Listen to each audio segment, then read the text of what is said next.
Ready to go. Stage separation. So we have stage separation, and as this happened relatively soon and relatively low compared to geostationary launches, and the weather is clear, we could see pretty spectacularly in the camera. And we are seeing the boost back burn now, so the first stage is now burning its engines to stop its own momentum and then head back to Cape Canaveral to land there.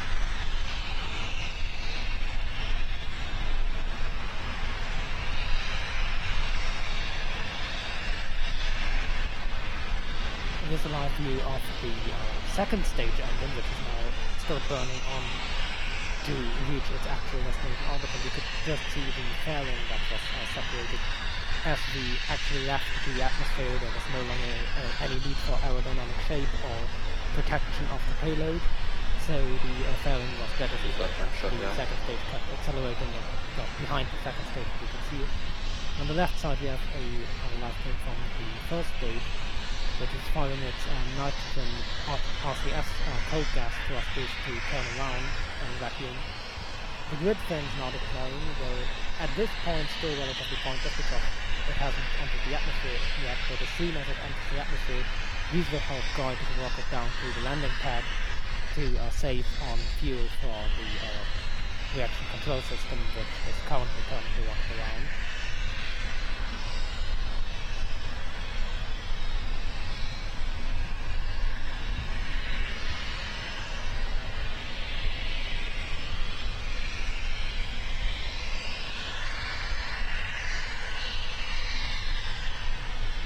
Again, a common misconception, these are not air brakes, although they look a bit like air brakes, and they do of course slow the rocket down a little bit. They have aerodynamic surface area, they do have some slowing effect, but their main purpose is guiding the rocket as they have these holes, and they're actually made of grid strings that are deeper than they're wide, so really these work like a lot of aerodynamic fins, or a lot of ailerons basically, that are just next to each other.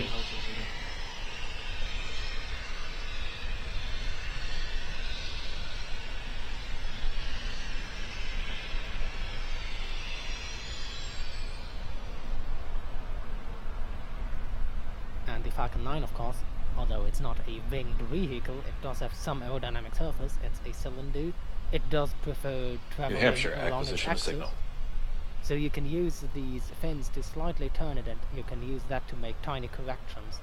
So if you set it up precisely, you can use that to control your way down to the launch pad, to the landing pad, with relatively little fuel use. However, now the stage 1 entry burn is coming up, where it will burn a lot of fuel in order to slow itself down, so the re-entry doesn't get quite as hard as it would be from a straight drop.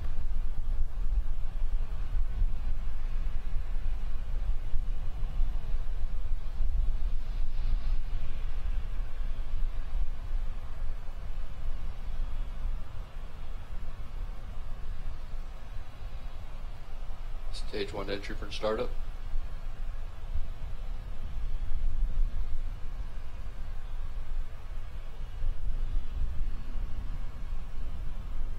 And you could just see the engine start, and of course rocket engines produce a lot of hot plasma, so that tends to make radio connections, Stage 1 entry burn shut down, high bitrate radio connections, a bit tricky, so the live stream tends to cut off there.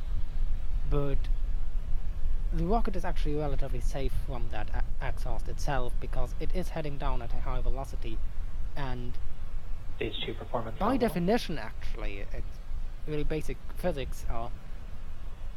Stage 1 ATS by the time has saved. it has deaccelerated and is blown back up against the rocket, it has to have cooled down enough to the point where it's relatively safe already. Stage 1 is transonic.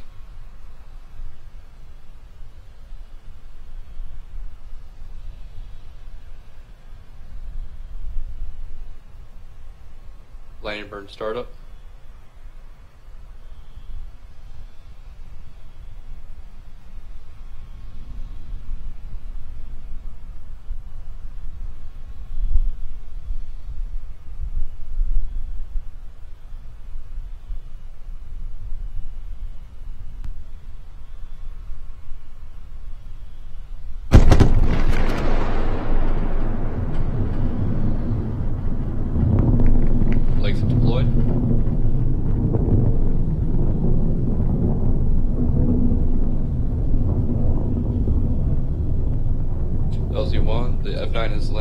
Landing operators proceed to procedure 11.100, section 3 on LZ1net.